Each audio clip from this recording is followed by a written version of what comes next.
संबंधित जिल्ह्यांची सुरू करणार आहोत। संतोष देशमुख हत्या प्रकरणात ज्येष्ठ विधिज्ञ उज्ज्वल निकम केस लढवणार असल्याची सूत्रांची माहिती आहे। आज मुख्यमंत्र्यांच्या भेटीनंतर यावर शिक्कामोर्तब होण्याची शक्यता आहे। बीडच्या परळीतील आंदोलनादरम्यान मनोज जरांगे, सुरेश धस, संदीप क्षीरसागर यांच्या फोटोची विटंबना करण्यात आली। याच्या निषेधार्थ परभणीत सकल मराठा समाजाच्या वतीने आंदोलन करण्यात आले। जरांगे, धस, क्षीरसागर यांच्या फोटोला दुग्धाभिषेक घालण्यात आला। संतोष देशमुख हत्या प्रकरणातील आरोपी कृष्णा आंधळे नाशिकमध्ये असल्याची चर्चा आहे। नाशिक रोड इथल्या मुक्तिधाम मंदिर परिसरात कृष्णा आंधळे फिरत असल्याची अफवा उडाली। यानंतर नाशिक पोलिसांनी मुक्तिधाम मंदिर परिसरात पाहणी केली आणि सीसीटीव्ही फुटेज सुद्धा तपासले। वाल्मिक कराडच्या सुनावणीच्या वेळी बीड न्यायालय परिसरात वकील आणि पोलिसात चांगलीच बाचाबाची झाली, त्यामुळे काही काळ गोंधळ उडाला होता। बीडचे पोलीस उपअधीक्षक विश्वंभर गोल्डे महिला वकिलांना आरेरावी करत दमदाटी करतानाचा व्हिडिओ व्हायरल झालाय। संतोष देशमुख हत्येप्रकरणी कारवाईत सरकार कुठेही कमी पडलेलं नाही, तसंच या प्रकरणी योग्य कारवाई सुरू आहे असं नारायण राणे म्हणाले। या प्रकरणी मुख्यमंत्र्यांसोबतही चर्चा करणार आहे असं ते म्हणाले।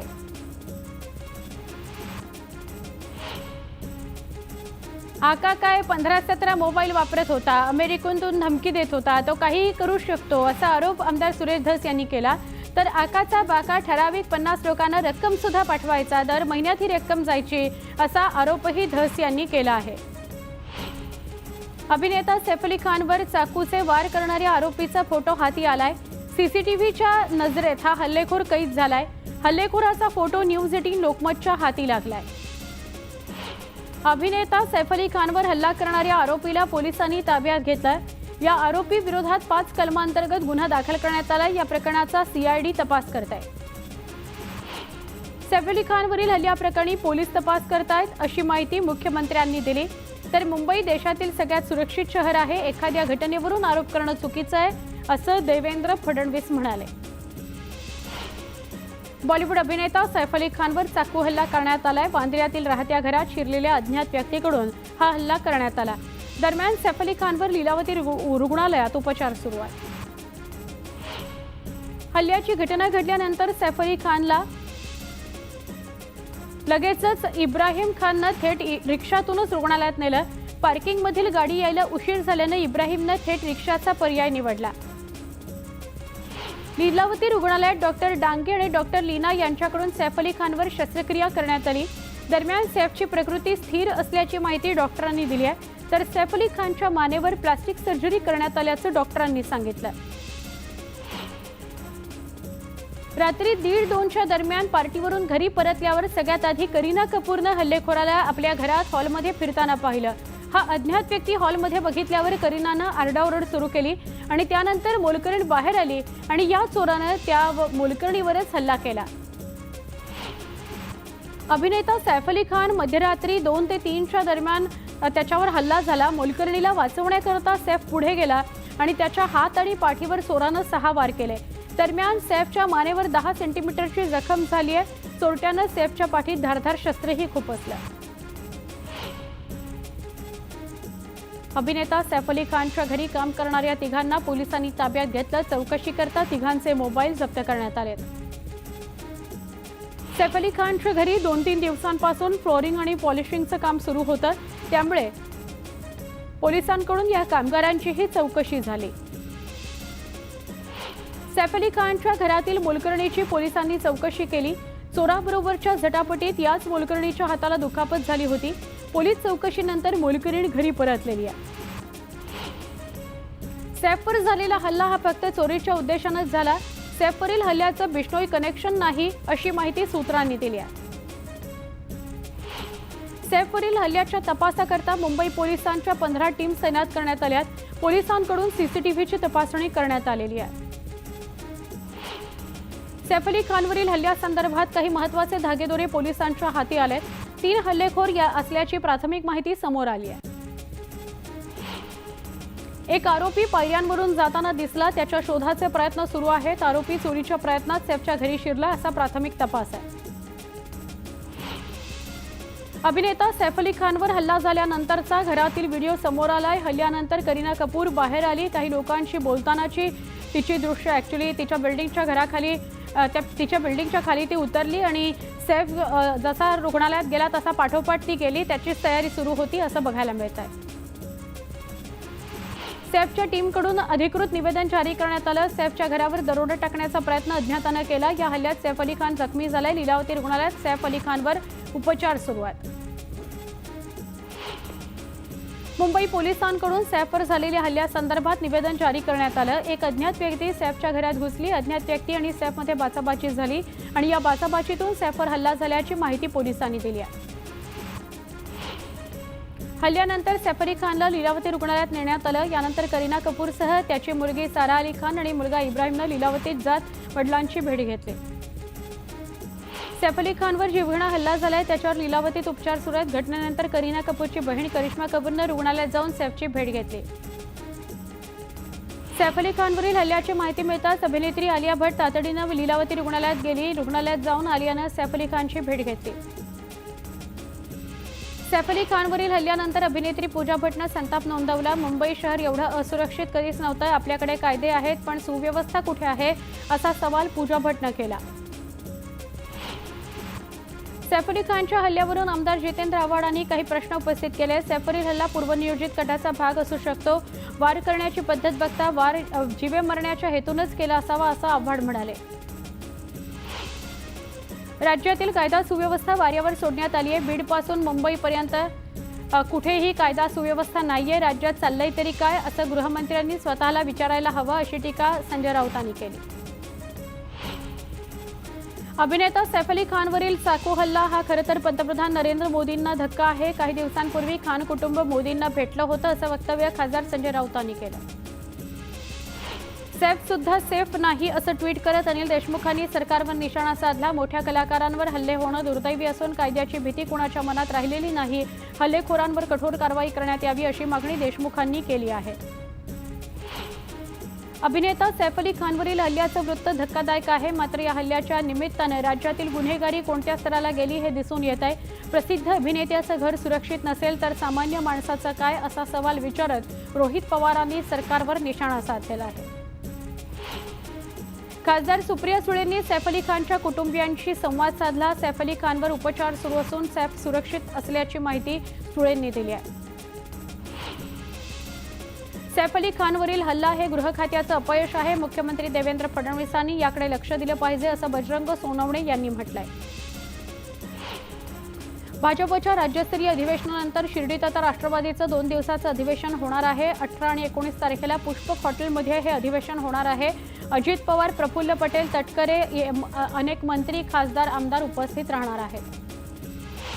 धुळे जिल्हा परिषदेचा कार्यकाळ संपतोय त्यामुळे उद्यापासून जिल्हा परिषदेत प्रशासक राज येणार आहे। जिल्हा परिषदेचा कार्यकाळ संपलाय त्यामुळे आता प्रशासकच झडपीचा गाडा हाकणार आहेत। जिल्ह्यातील 4 पंचायत समित्यांमध्ये देखील प्रशासकाची नेमणूक केली जाणार आहे। बारामतीत विकास कामांची पाहणी केल्यानंतर पर्यावरण मंत्री पंकजा मुंडे भारावून गेल्यात। उपमुख्यमंत्री अजित पवारांसह वक्तशीरपणाचंही मंत्री पंकजा मुंडेंनी तोंड भरून कौतुक केलं। राज्याचे अन्न आणि औषध प्रशासन मंत्री धनंजय मुंडे परळीत प्रभू वैद्यनाथाचं दर्शन घेताना दिसले। यावेळी त्यांच्यासोबत राष्ट्रवादी काँग्रेसचे पदाधिकारी होते। यावेळी त्यांनी मंदिर परिसरात सुरू असलेल्या कामाचा आढावा घेतला। यवतमाळ जिल्ह्यातील घाटंजी पंचायत समितीसमोर बहुजन वंचित आघाडीच्या वतीनं पाण्याची आणि रस्त्याची समस्या सोडवण्याकरता जलाभिषेक आंदोलन केलं। यावेळी आंदोलनकर्त्यांनी जोरदार घोषणाबाजी केली। छत्रपती संभाजीनगरमधील कॅन्सर रुग्णालयातील कर्मचाऱ्यांना 18,000 रुपये देण्याचा निर्णय घेतल्यानंतर 12,000 रुपये वेतन दिलं जात आहे। त्यामुळे कर्मचाऱ्यांना काळ्या फिती लावून काम बंद आंदोलनाचा इशारा दिला। जळगावच्या कांचननगर परिसरातील नागरिकांनी जिल्हाधिकारी कार्यालयावर मोर्चा काढला। परिसरातील रस्त्याचं काम रखडल्याने नागरिक आक्रमक झाले। चिपळूणमधील वाशिष्ठी नदीच्या गाळमुक्तीला गती मिळालेली आहे। शासनाकडून वाशिष्ठीच्या गाळमुक्तीसाठी 6.75 कोटी रुपयांची तरतूद करण्यात आली आहे। पण दुसरीकडे शिवनदी गाळमुक्तीच्या प्रतीक्षेत आहे। वाशिम कृषी उत्पन्न बाजार समितीत तब्बल 4,200 क्विंटल सोयाबीनची आवक झाली आहे। नाफेडकडून जास्त दर मिळत असूनही धनादेश देण्यास विलंब होत असल्यानं कृषी उत्पन्न बाजार समितीत सोयाबीन विक्रीला प्राधान्य शेतकरी देत आहेत। सोलापुरातील कामगार महिलांच्या अडचणीत वाढ झालेली आहे। तेंदूपत्ता खराब येत असल्याने बीडी कामगार महिलांना आर्थिक भुर्दंड सोसावा लागतोय। प्रतापगडच्या संवर्धनात चुकीचं काम खपवून घेतलं जाणार नाही असं म्हणत स्थानिक शिवप्रेमींनी संताप नोंदवला। काम बंद पाडत त्यांनी आंदोलनाचा इशारा दिला। संथ गतीने सुरू असलेल्या रस्ते बांधकामाचा प्रवाशांसह विद्यार्थ्यांना फटका बसलेला आहे। मासल कसा घाटात दररोज 4 ते 5 तास वाहतूक कोंडी होत असल्याने नागरिकांना नाहक त्रास सहन करावा लागतोय। कन्नडच्या नाचनवेलमधील प्राथमिक आरोग्य केंद्राची उपविभागीय अधिकाऱ्यांनी झाडाझडती घेतली। अचानक झालेल्या पाहणीत अनेक कर्मचारी गैरहजर असल्याचं दिसून आलं, त्यामुळे उपविभागीय अधिकाऱ्यांनी संताप नोंदवला। परभणीमध्ये अहमदपूर गंगाखेड एसटी बसचं स्टीअरिंग अचानक फेल झाल्याने खळबळ उडाली। दरम्यान चालकाच्या प्रसंगावधानामुळे मोठा अनर्थ टळला। विकलेल्या कांद्याचे पैसे न मिळाल्याने वैजापूरमध्ये पाण्याच्या टाकीवर शेतकऱ्यांनी शोले स्टाईल आंदोलन केलं। यावेळी आंदोलक शेतकऱ्यांनी घोषणाबाजी केली। कराड तालुक्यातील मलकापूर नगरपरिषदेच्या गटाराचं पाणी महामार्गावर आल्याने नागरिकांना दुर्गंधीयुक्त पाण्यातून प्रवास करावा लागतोय। रस्त्यावर साचलेल्या पाण्यामुळे हायवेवर ट्रॅफिक जाम झाल्याचं बघायला मिळतंय। यामुळे नागरिकांनी संताप व्यक्त केलाय। उरुळी कांचनमधील पांढरस्थळ स्वामी शाळेकडे जाणाऱ्या रस्त्याचं काम निकृष्ट दर्जाचं झालं असून काही दिवसातच खडी डांबर निघायला सुरुवात झाली। नव्यानं बनवलेल्या रस्त्याचा दर्जा व्यवस्थित नसल्यानं गावकऱ्यांनी संताप नोंदवला। सांगलीमध्ये 17 जानेवारी ते 26 जानेवारी दरम्यान श्रीराम कथा आणि नामसंकीर्तन सोहळ्याचं आयोजन करण्यात आलं। मुख्यमंत्री देवेंद्र फडणवीस 22 जानेवारीला या कार्यक्रमाला भेट देणार आहेत। पुण्याच्या भोरमध्ये भोगवली फाटा ते माहूरखिंड रस्त्याचं काम सुरू आहे। या कामात निकृष्ट दर्जाचं सिमेंट वापरल्यानं गावकऱ्यांनी रस्त्याचं काम थांबवत ठेकेदाराला जाब विचारला। दरम्यान या प्रकारानंतर पीडब्ल्यूडी विभागानं सिमेंट बदलण्याच्या सूचना ठेकेदाराला केल्या आहेत। बोदवडच्या कोल्हाडी गावात गटाराचं काम अपूर्ण असल्यामुळे रस्त्यावर दुर्गंधी पसरली। दुर्गंधीमुळे नागरिकांचं आरोग्य धोक्यात आलंय। मनमाड बाजार समिती प्रशासन आणि व्यापाऱ्यांच्या बैठकीत मार्केट फी संदर्भातला वाद मिटला। 2 दिवसांपासून बंद असलेले कांदा लिलाव सुरू झाले। लिलाव सुरू झाल्यानं शेतकऱ्याला दिलासा मिळाला।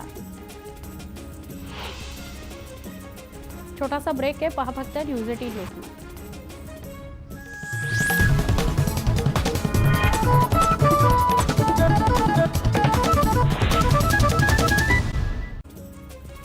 पुन्हा 36 जिल्ह्यांची बातमी बघतोय। व्यवसायाकरता कर्ज उपलब्ध करून देण्याच्या मागणीकरता नांदेडमधील सुशिक्षित बेरोजगार तरुणांनी मोर्चा काढला। युवा हक्क संघर्ष समितीच्या वतीनं बँकेसमोर घोषणाबाजी करत बोंबामारो आंदोलन करण्यात आलं।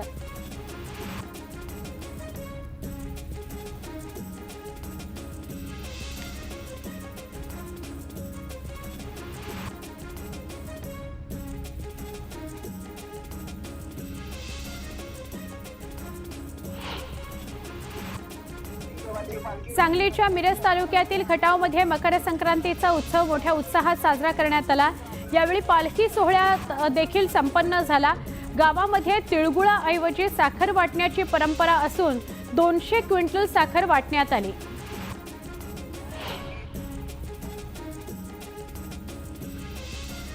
छत्रपती संभाजी महाराज यांचा 345वा राज्याभिषेक सोहळा किल्ले रायगडावर साजरा होतोय। शिवराज्याभिषेक सोहळ्याच्या निमित्तानं किल्ले रायगडावर पुरातन वस्तू, राजदरबार आणि विविध रंगांची फुलांची आकर्षक सजावट करण्यात आली आहे। एक ब्रेक, पहा फक्त न्यूज 18 लोकमत। बुलढाण्याच्या माडा कॉलनी परिसरातील रो हाऊसमध्ये गरफोडी झालेली आहे। सोन्याच्या दागिन्यांसह रोख रक्कम असा 1 लाख रुपयांचा मुद्देमाल चोरट्यांनी लंपास केला। एवढंच नाही तर चोरट्यांनी दूध आणि मलईवर सुद्धा ताव मारला। मुंबई पुणे एक्सप्रेसवेवर कंटेनर उलटले आहे। कंटेनरचा ब्रेक फेल झाला आणि चालकाचं नियंत्रण सुटलं। दरम्यान या अपघातात चालक किरकोळ जखमी झालाय। वाहतूक काही काळ विस्कळीत झालेली होती। रत्नागिरीतील खेड पोलिसांनी गावठी हातभट्टीच्या दारूची वाहतूक करणाऱ्या टेम्पोवर कारवाई केलेली आहे। टेम्पोतून तब्बल 4550 लिटर गावठी दारू जप्त करण्यात आलेली आहे। त्या व्यतिरिक्त 2,45,500 रुपयांचा मुद्देमाल जप्त करण्यात आलेला आहे। दहिसरमध्ये एका कारनं डंपरला धडक दिली. भीषण अपघात झाला. डंपरला धडक दिल्यानंतर कारनं अचानक पेट घेतला. या अपघातात एकाचा मृत्यू झाला. एका प्रवाशाला सुखरूप बाहेर काढण्यात यश आलंय. उल्हासनगरच्या एका सोसायटीमध्ये पार्किंगच्या वादातून 7 ते 8 जणांनी एका इसमाला मारहाण केली. ही संपूर्ण घटना सीसीटीव्हीत कैद झाली आहे. या प्रकरणाचा तपास सुरू आहे. प्रेमात अडसट ठरणाऱ्या पतीचा पत्नीनं प्रियकराच्या मदतीनं खून केल्याची घटना दापोलीत घडली आहे. या प्रकरणी पत्नी नेहा निलेश बाक्कर आणि तिचा प्रियकर मंगेश चिंचघरकर याला पोलिसांनी ताब्यात घेतलेल्या दोघांनीही गुन्ह्याची कबुली दिलेली आहे. नांदेडच्या किनवटमध्ये एका आदिवासी महिलेवर 3 जणांनी अत्याचार केल्याचा धक्कादायक प्रकार समोर आला. या प्रकरणी 3ही आरोपींना अटक करण्यात आलेली आहे. अकोल्याच्या वारी भैरवगड इथल्या हनुमान मंदिरात चोरट्यांनी डल्ला मारला. मंदिरातून 5.5 किलो दागिन्यांसह दानपेटीतले 70,000 रुपये चोरट्यांनी लंपास केले. अकोल्यातील एका हाणामारीच्या घटनेमध्ये 4 वर्षांपासून फरार असलेल्या आरोपीला धाराशिव जिल्ह्यातून अटक करण्यात आली आहे. सिटी कोतवाली पोलिसांनी ही कारवाई केली. सुनील समुद्रे असं अटक केलेल्या आरोपीचं नाव आहे. किल्ले रायगडावर धर्मवीर संभाजी महाराजांचा 345वा राज्याभिषेक सोहळा उत्साहात पार पडला. या सोहळ्यानिमित्त रायगडावर आकर्षक फुलांची सजावट करण्यात आली. तसंच मैदानी आणि मर्दानी खेळांची थरारक प्रात्यक्षिकं सादर करण्यात आली.